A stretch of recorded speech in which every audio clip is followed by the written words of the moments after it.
Let's get into the word. Numbers 20, starting at verse 1. Then the children of Israel, the whole congregation, came into the wilderness of Zin in the first month, and the people stayed in Kadesh. And Miriam died there and was buried there. Now there was no water for the congregation, so they gathered together against Moses and Aaron. And the people contended with Moses and spoke, saying, If only we had died when our brethren died before the Lord. Why have you brought up the assembly of the Lord into this wilderness, that we and our animals should die here? And why have you made us come up out of Egypt to bring us to this evil place?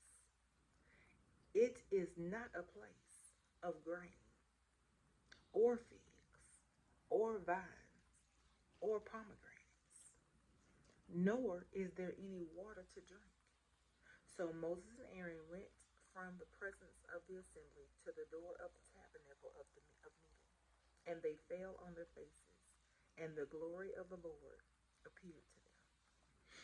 Then the Lord spoke to Moses, saying, Take the rod, you and your brother Aaron, gather the congregation together, speak to the rock before their eyes, and it will yield its water. Thus you shall bring water for them out of the rock, and give drink to the congregation and their animals. So Moses took the rod from before the Lord as he commanded him. And Moses and Aaron gathered the assembly together before the rock. And he said to them, Hear now, you rebels. Must we bring water for you out of this rock? Then Moses lifted his hand and struck the rock twice with his rod, and water came out abundantly, and the congregation and their animals drank. Then the Lord spoke to Moses and Aaron, Because you did not believe me. Tell y'all, the Lord, faith moves God. You understand? He said, Because you did not believe me, to hallow me in the eyes of the children of Israel, therefore you shall not bring this assembly into the land which I have given them. This was the water of Meribah, because the children of Israel contended with the Lord, and he was hallowed among them. So the congregation was murmuring and complaining.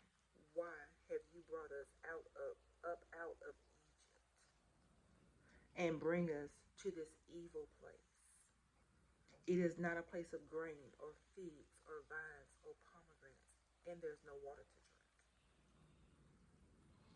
Aaron and Moses, see, let's go over here. Aaron and Moses went from their presence, the murmuring and complaining folk. They left them, okay? And it says, they went from the presence of the assembly to the door of the tabernacle of meeting, and they fell on their faces, and the glory of the Lord appeared to them. There's going to always be someone or a certain group of people who are walking with God. Okay? And when you're walking with God, you are walking by faith and not by sight. You're hearing him and you're following instructions. It's not because you know everything is going to pop off up the road. You don't know. It is literally a walk of faith, like Peter when he stepped out on the water. Okay? We don't know it all. We're just walking with God. We're obeying God. But you have got to know, for your success, to be able to walk by faith and not by sight, you've got to get away from them murmuring, complaining, negative thinking people. Negative thinking and unwilling to correct it until it comes out their mouth, especially in your direction. They were murmuring and complaining about the journey, and they weren't responsible to hear God. All they had to do was follow. That's all they had to do was follow, listen to. Because see, Aaron and Moses was listening to somebody they really couldn't see. They listening to God. Okay? It's hard to walk with God because you really can't see him. You have to embrace him. You have to be in his spirit because he's spirit, right? That's hard. Walking by faith and not by sight. Walking by faith and not by sight. That's not easy. But that was Aaron. That's what Moses and Aaron were doing. And doing it quite well. Because the people kept ending up where they were supposed to be. But even though the people kept ending up where they were supposed to be, they kept talking smack. They just wouldn't be quiet. They just couldn't praise God. They just couldn't sit down and be quiet and wait on the next move of God. And really the next move of Moses and Aaron. Because all they had to do was listen. That's all they had to do was listen to Moses and Aaron. And how many times had Moses and Aaron been faithful? We're never going to talk about when was the last time God failed the people, okay? When was the last time Moses and Aaron failed the people, okay? But Moses was always going to God on behalf of these stiff-necked, big-mouth, complaining people. And we see it again. So Moses and Aaron went from the presence of the assembly to the door of the tabernacle of meeting, and they fell on their faces. And what happened? God did for them what he always did for them. And the glory of the Lord appeared to them. And then the Lord spoke to Moses, saying, Moses had a relationship with God. The presence of the Lord was with Moses. It was on Moses. It was around Moses. It led Moses. God was faithful to Moses. So what does this have to do with you and I here in 2025? It's the same thing. It's just a different year, different people, same situation. You are here walking by faith, not by sight. People think you have it all together. They don't know that you don't. You're just obeying God. You're waiting on your next instructions. And you got people all around you who talk too much. They don't have no confidence in you. They don't have no confidence in God. So you know they don't have no confidence in you. And they talk too much. They're certainly not celebrating every victory God gives you. They're not going to do that.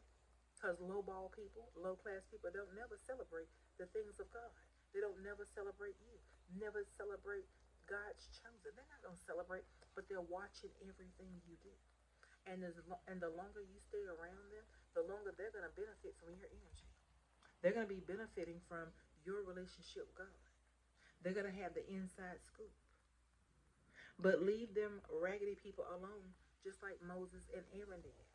They left them people. And they went to the door of the tabernacle of meeting, okay? And they fell on their faces with God. And the glory of the Lord appeared to them. And then God said. And so if you want your life to look like the biblical example, then you have to line yourself up all the way with the biblical example. Jesus always left the multitude. The power is not in the crowd. The power is with you and your relationship with God. And the longer or the shorter that it takes you to realize that, then you're gonna be in that thing. You know what I'm saying? Thinking that you don't need nobody but the Lord. But you're gonna use crutches, or God's gonna use, like, what they call it, the scaffolding, to build when you're going high.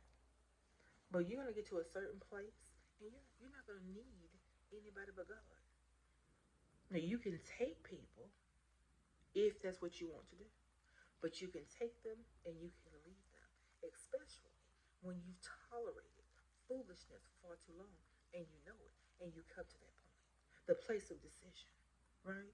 That's what Aaron and Moses did. They came to the place of decision. These people been on my nerves, okay? And right now I don't know about next week or next year, but right now, these people, not them people or those people, but these people are on my nerves. And they left.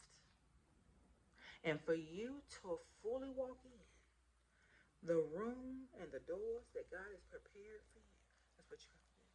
You have to walk away.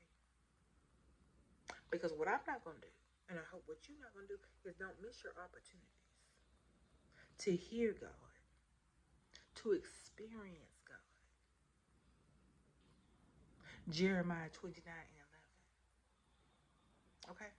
Don't miss your moments. Not for yourself, and especially not for anybody else. Some people talk too much. Some people don't know when to hush. Some people don't know. Some people don't. Some people don't care about walking by faith and not by sight.